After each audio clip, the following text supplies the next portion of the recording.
Assalamualaikum warahmatullahi wabarakatuh. Hai semuanya, perkenalkan saya Nurlela dengan NIM 221032, kelas RA2 Manajemen, dosen pengampu Ibu Adisha Maya Andara SPD MM.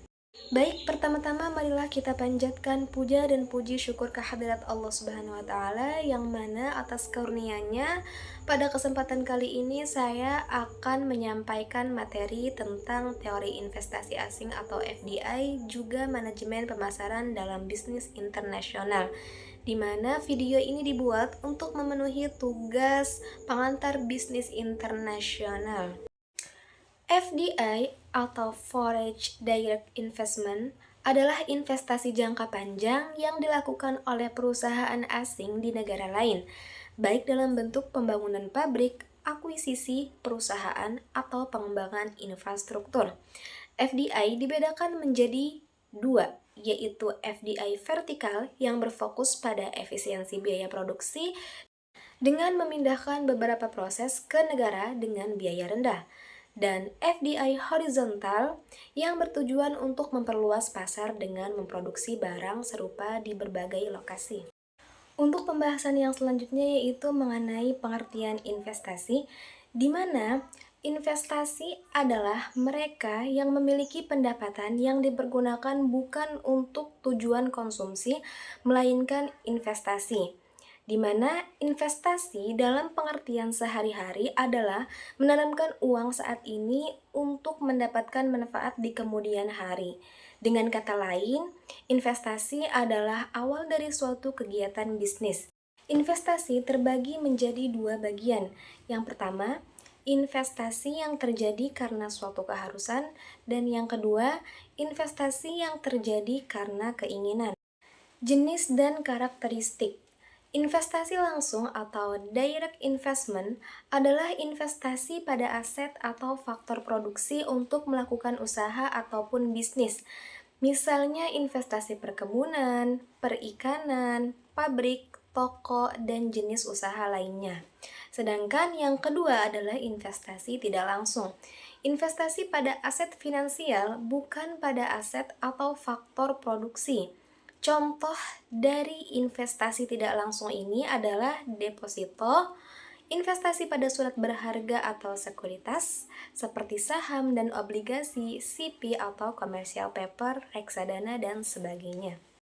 Investasi asing langsung dapat dibedakan menjadi dua jenis yang berbeda. Yang pertama yaitu investasi asing langsung horizontal, di mana menurut Kurniati et al. Tahun 2007, investasi asing langsung yang dilakukan secara horizontal akan memproduksi barang yang sama di beberapa negara. Investasi asing langsung jenis ini memiliki motivasi untuk mencari pasar yang baru. Yang kedua, investasi langsung vertikal, di mana investasi asing langsung dapat dibedakan menjadi 4 bentuk yang berbeda, yaitu yang pertama, FDI Greenfield, yang kedua, FDI Merger, yang ketiga, FDI Akuisisi, dan yang keempat, FDI Joint Venture. Di sini kita ambil contoh, FDI di Indonesia terlihat pada berbagai sektor, seperti industri otomotif dengan investasi Honda yang mendirikan pabrik dan menciptakan lapangan kerja, meskipun ada ketergantungan pada modal asing. Di sektor transportasi juga, proyek kereta cepat Jakarta-Bandung yang melibatkan perusahaan Cina meningkatkan konektivitas, namun menimbulkan tantangan sosial seperti penggusuran lahan. Pembangunan jalan tol Trans Jawa yang melibatkan investasi asing mempercepat distribusi barang dan jasa, namun juga menghadapi ketergantungan pada investor asing dan masalah sosial. Di sektor energi, investasi asing dalam pembangkit listrik tenaga uap atau PLTU oleh perusahaan seperti Shell dan Total membantu meningkatkan kapasitas energi domestik, tetapi berisiko pada dampak lingkungan dan ketergantungan pada energi fosil.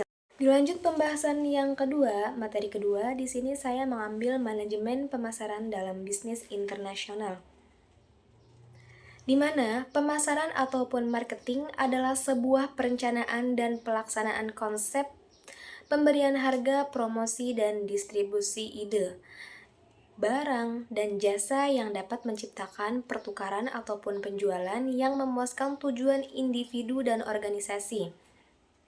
Sedangkan pemasaran internasional adalah perpanjangan dari aktivitas-aktivitas tersebut dengan melintasi batas negara.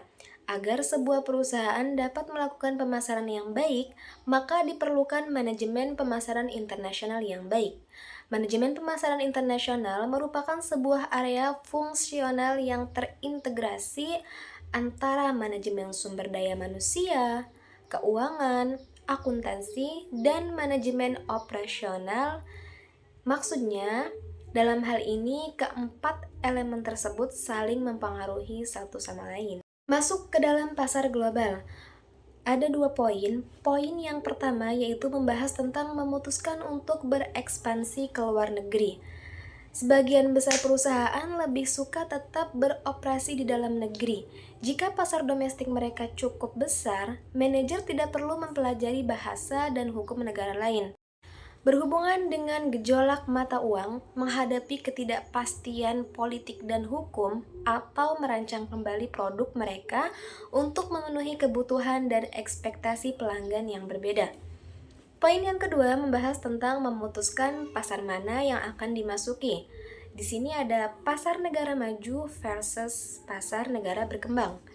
Salah satu perbedaan paling menonjol dalam pemasaran global adalah perbedaan antara pasar negara maju dan pasar negara berkembang atau pasar yang belum matang seperti Brazil, India, Cina, dan Afrika Selatan.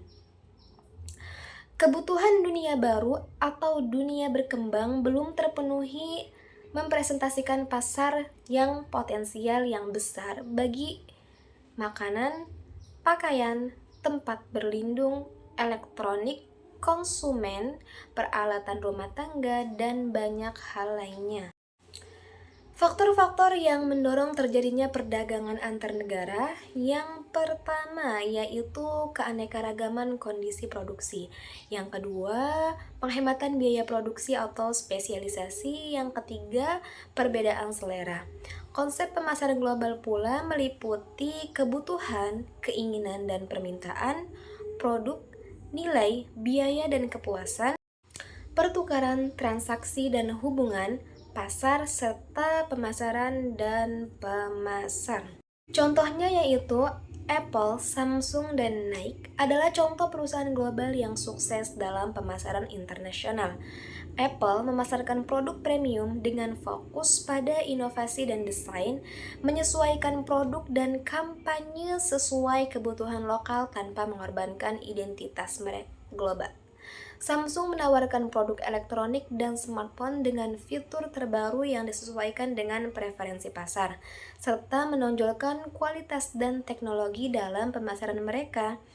Nike menggunakan kampanye inspiratif dan menggandeng atlet terkenal, menyesuaikan pesan pemasaran agar relevan dengan budaya lokal di berbagai negara. Ketiganya berhasil menggabungkan strategi pemasaran yang relevan dengan pasar global dan lokal. Kesimpulan dari dua materi tadi saling berkaitan antara FDI atau Foreign Direct Investment dan pemasaran global saling terkait dalam memperluas jangkauan perusahaan di pasar internasional. Investasi asing langsung memungkinkan perusahaan untuk mendirikan fasilitas produksi, distribusi, atau pusat riset di negara lain, yang pada gilirannya mendukung strategi pemasaran global mereka. Melalui FDI, perusahaan dapat menyesuaikan produk, layanan, dan kampanye pemasaran dengan kebutuhan lokal, sambil tetap menjaga identitas merek global. Dengan demikian, FDI berperan penting dalam mendukung efektivitas pemasaran global dan memperluas pangsa pasar di berbagai negara. Terima kasih untuk yang telah menonton video kali ini. Mudah-mudahan videonya bermanfaat bagi kita semua. Saya akhiri. Wassalamualaikum warahmatullahi wabarakatuh.